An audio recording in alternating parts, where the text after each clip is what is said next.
Hi friends, నమస్తే. Welcome back to my channel general knowledge ఎదురెట్ వందన. ఈవేళ వీడియోలో మీకు AP high court of Andhra Pradesh Amaravati నుంచి ఒక నోటిఫికేషన్ అయితే రిలీజ్ అయింది ఫ్రెండ్స్. సో ఇది ఏపీ హైకోర్ట్ జాబ్స్ అనమాట. టోటల్ ఎన్ని వేకెన్సీస్ ఉన్నాయి, ఎడ్యుకేషనల్ క్వాలిఫికేషన్ ఏంటి, ఏజ్ లిమిట్ ఏంటి, అదేవిధంగా ఏ సిలబస్ చదువుకోవాలి అనేది వీడియోలో కంప్లీట్గా మీకు షేర్ చేస్తాను. వీడియోని అయితే ఎక్కడ స్కిప్ చేయకుండా ఎండ్ వరకు చూడండి. ఇక్కడ మనం ఆన్లైన్ అప్లికేషన్ చూసుకుంటే ఫ్రెండ్స్, ఏ పోస్ట్స్కి అయితే వేకెన్సీస్ ఉన్నాయంటే సెక్షన్ ఆఫీసర్, అదేవిధంగా senior system officer, computer operator and assistant librarian grade 2 UD, stenographer చూస్తే ఇవన్నీ అనమాట. And officer subordinate.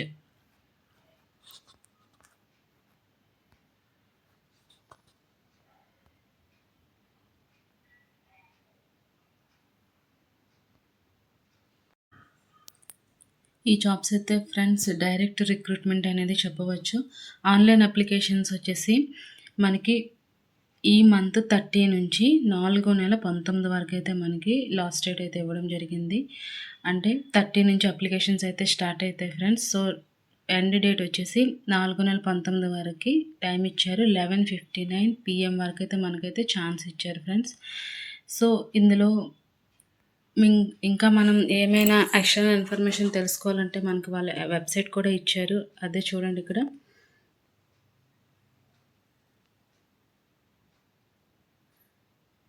https://apHC.gov.in వెళ్ళేసి అయితే మనం ఇంకా ఏమైనా ఇన్ఫర్మేషన్ కావాలంటే దాని త్రూగా మనం తెలుసుకోవచ్చు.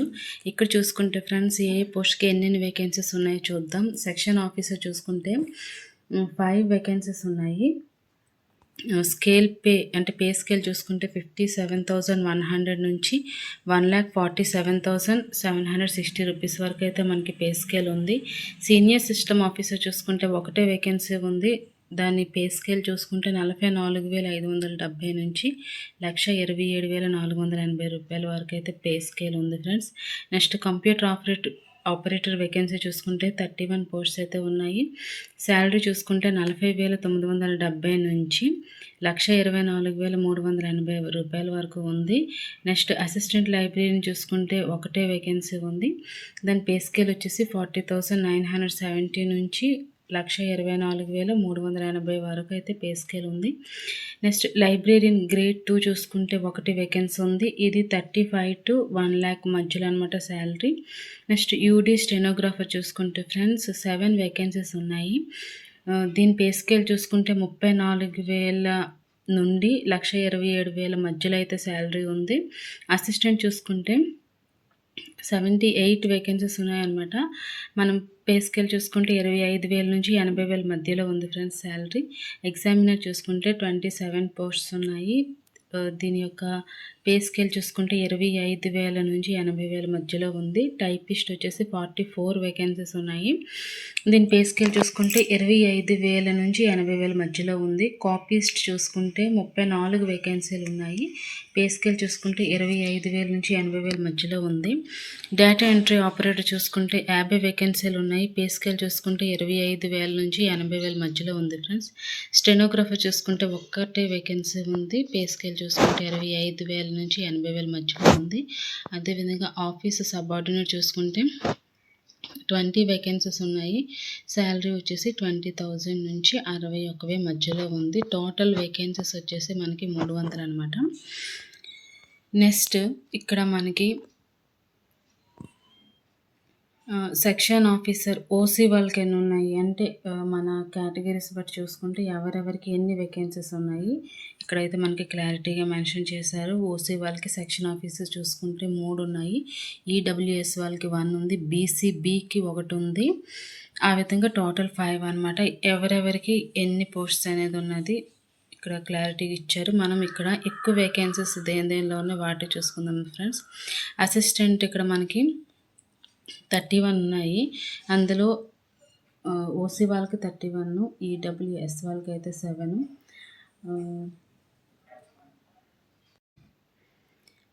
అండ్ బీసీఏకి అయితే 6, బీసీబీకి అయితే 8, బీసీసీ వాళ్ళకైతే 1, బీసీడీకి 6, బీసీఈకి 3 అనమాట. ఎస్సీ గ్రూప్ వాళ్ళకైతే 1 ఫ్రెండ్స్. మళ్ళీ ఎస్సీలో కూడా 1, 2, 3 కేటగిరీస్ ఉన్నాయి కాబట్టి అందులో ఒక్కొక్కరికి ఎన్నెన్ని ఉన్నాయి ఈ చార్ట్ ద్వారా మనం చెప్పొచ్చు టోటల్గా ఎంత ఉంది. అదేవిధంగా ఇంకా ఉమెన్స్కి రిజర్వేషన్ కూడా ఉంది. 33 అండ్ 1/3% పోస్ట్స్ అనమాట. అంటే రిజర్వేషన్ అనేది ఉందన్నమాట. ఎంత పర్సెంట్ అది ఓన్లీ అమ్మాయిలకే అనమాట, ఉమెన్స్కి అనేసి ఇక్కడ క్లారిటీగా ఇచ్చారు. నెక్స్ట్ చూసుకుంటే ఇక్కడ రిజర్వేషన్స్ కూడా ఉంటాయి ఫ్రెండ్స్. ఇక్కడ పీడబ్ల్యూడి వాళ్ళకి అంటే persons with bench mark disability వాళ్ళకైతే ఇక్కడ కూడా వాళ్ళకి కూడా పర్టికులర్ రిజర్వేషన్ అనేది కల్పిస్తున్నారు ఈ జాబ్స్కి సంబంధించి. నెక్స్ట్ ఇక్కడ మనం ఎడ్యుకేషనల్ క్వాలిఫికేషన్ చూసుకుంటే సెక్షన్ ఆఫీసర్కి అయితే డిగ్రీ ఇన్ లాలో పాస్ అయితే ఉండాలి friends. 3 years or 5 years course అనమాట వీళ్ళు అడుగుతున్నారు. అంటే ఆ కోర్స్ చేసి ఉండాలి, డిగ్రీ చేసి ఉండాలి లాకి సంబంధించి అనమాట. నెక్స్ట్ సీనియర్ సిస్టమ్ ఆఫీసర్ చూసుకుంటే బీటెక్ చేసి ఉండాలి ఆర్ ఎంఎస్సి కంప్యూటర్ సైన్స్ అనమాట చేసి ఉండాలి. అందులో డిగ్రీ అనేది ఉండాలన్నమాట. నెక్స్ట్ అదేవిధంగా ఒక 5 ఇయర్స్ ఆఫ్ అంటే వర్క్ ఎక్స్పీరియన్స్ సర్టిఫికేట్ కూడా అడుగుతున్నారు. కంప్యూటర్ ఆపరేటర్ చూసుకుంటే కంప్యూటర్ సైన్స్లో డిగ్రీ చేసి ఉండాలి. అదేవిధంగా టైప్ రైటింగ్ ఇంగ్లీష్లో అనమాట సర్టిఫికేట్ అడుగుతున్నారు. 45 WPM అనమాట. వర్డ్ పర్ మినిట్ అనమాట. 40 అంటే ఒక మినిట్లో 45 వర్డ్స్ అనమాట టైప్ చేసే అంత క్యాపబిలిటీ అయితే ఉండాలి ఫ్రెండ్స్. నెక్స్ట్ అసిస్టెంట్ లైబ్రరీని చూసుకుంటే వాళ్ళు కూడా లాలో డిగ్రీ కంప్లీట్ చేసి ఉండాలి. నెక్స్ట్ అదేవిధంగా BLISCలో కూడా డిగ్రీ అయితే ఉండాలి ఫ్రెండ్స్. నెక్స్ట్ కంప్యూటర్ స్కిల్స్ వచ్చి ఉండాలి. నెక్స్ట్ లైబ్రరీన్ గ్రేడ్ 2 చూసుకుంటే వాళ్ళు must possess degree in arts or science or commerce or law ఇన్ని ఆప్షన్స్ అయితే వాళ్ళకి ఇచ్చారు. అదేవిధంగా మస్ట్ ప్రాసెస్ డిగ్రీ ఆఫ్ BLISCలో కూడా డిగ్రీ కూడా అడుగుతున్నారు. నెక్స్ట్ యూడీ స్టెనోగ్రాఫర్ చూసుకుంటే ఆర్ట్స్ కానీ సైన్స్లో కానీ కామర్స్ ఆర్ లాలో డిగ్రీ అయితే కంప్లీట్ చేసి ఉండాలి. నెక్స్ట్ అదేవిధంగా government technical examination in shorthand typewriting examination కూడా వీళ్ళు పాస్ అయ్యేటట్లు సర్టిఫికేట్ అయితే చూపించాల్సి ఉంటుంది. నెక్స్ట్ అసిస్టెంట్ చూసుకుంటే వీళ్ళు కూడా డిగ్రీ అడుగుతున్నారు. Arts science or commerce or లాలో 3 or 5 ఇయర్స్ కోర్స్లో వీళ్ళు డిగ్రీ అయితే కంప్లీట్ చేసి ఉండాలి. నెక్స్ట్ ఎగ్జామినర్ది కూడా సేమ్ ఇదే అనమాట. నెక్స్ట్ టైపిస్ట్ చూసుకుంటే వాళ్ళకు కూడా ఆర్ట్స్ సైన్స్ కామర్స్ ఆర్ లాలో డిగ్రీ కంప్లీట్ చేసి ఉండాలి. అదేవిధంగా గవర్నమెంట్ టెక్నికల్ ఎగ్జామినేషన్ టైప్ రైటింగ్లో అయితే పాస్ అయితే ఉండాలి. కాపీస్ట్ కూడా సేమ్ ఇదే అడుగుతున్నారు. నెక్స్ట్ డేటా ఎంట్రీ ఆపరేటర్ చూసుకుంటే కంప్యూటర్ సైన్స్లో డిగ్రీ కంప్లీట్ చేసి ఉండాలి. మెయిన్ సబ్జెక్ట్ కంప్యూటర్స్ అయి ఉండాలన్నమాట. నెక్స్ట్ అదేవిధంగా వీళ్ళకి కూడా టైప్ రైటింగ్ టెస్ట్ అనేది పాస్ అయ్యేటట్లుగా ఒక సర్టిఫికేట్ అడుగుతున్నారు. స్టెనోగ్రాఫర్ చూసుకుంటే ఆర్ట్స్ సైన్స్ కామర్స్ ఆర్ లాలో డిగ్రీ కంప్లీట్ చేసి ఉండాలి. వీళ్ళకి కూడా సేమ్ అనమాట. షార్ట్ హ్యాండ్ ఎగ్జామినేషన్ అనేది పాస్ అయి ఉండాలన్నమాట. నెక్స్ట్ ఆఫీస్ సబార్డినేట్ చూసుకుంటే minimum educational qualification 7th class are equivalent examine అంటే 7th వాళ్ళకు కూడా ఛాన్స్ అయితే ఇక్కడ ఇచ్చున్నారు ఫ్రెండ్స్. అదేవిధంగా ఇంటర్మీడియట్ చదివి ఫెయిల్ అయిన వాళ్ళకు కూడా ఛాన్స్ అయితే ఇక్కడ ఇచ్చున్నారు ఆఫీస్ సబార్డినేట్కి సంబంధించి. ఏజ్ లిమిట్ చూసుకుంటే ఫ్రెండ్స్ ప్రతి ఒక్కరికి 18 నుంచి 42 మధ్యలో అయితే ఏజ్ అడుగుతున్నారు. అదేవిధంగా ఏజ్ రిలాక్సేషన్ కూడా ఉంటుంది ఎస్సీ వాళ్ళకి, ఎస్టీ వాళ్ళకి, అదేవిధంగా ఎకనామికల్లీ వీకర్ సెక్షన్స్ వాళ్ళకి 5 ఇయర్స్ ఏజ్ ఎక్స్టెన్షన్ అడుగుతున్నారు. పర్సన్స్ విత్ డిజబిలిటీస్ అంటే పీడబ్ల్యూడి వాళ్ళకైతే 10 ఇయర్స్ ఏజ్ రిలాక్సేషన్ అడుగుతున్నారు. ఎక్స్ సర్వీస్ మ్యాన్కి కూడా ఏజ్ రిలాక్సేషన్ అనేది ఉంటుంది. నెక్స్ట్ ఫ్రెండ్స్ డాక్యుమెంట్స్ ఏంటంటే అప్లోడ్ చేయాలి అనుకోనంటే మనం పాస్ అయిన సర్టిఫికేట్స్ ఒరిజినల్ సర్టిఫికేట్స్ అయితే సబ్మిట్ చేయాల్సి ఉంటుంది. పాస్ సర్టిఫికేట్స్ అదేవిధంగా date of birth, community, next SC ST వాళ్ళు ఉంటే వాళ్ళ క్యాస్ట్ సర్టిఫికేటు, స్పోర్ట్స్లో మనం మెరిట్గా ఉంటే ఆ స్పోర్ట్స్ సర్టిఫికేట్ అనమాట. లేదు ఏదైనా డిజేబిలిటీ ఉంటే వాటి యొక్క ప్రూఫ్స్ మనకు అన్నిటినీ సబ్మిట్ అయితే చేయాల్సి ఉంటుంది అంటున్నారు.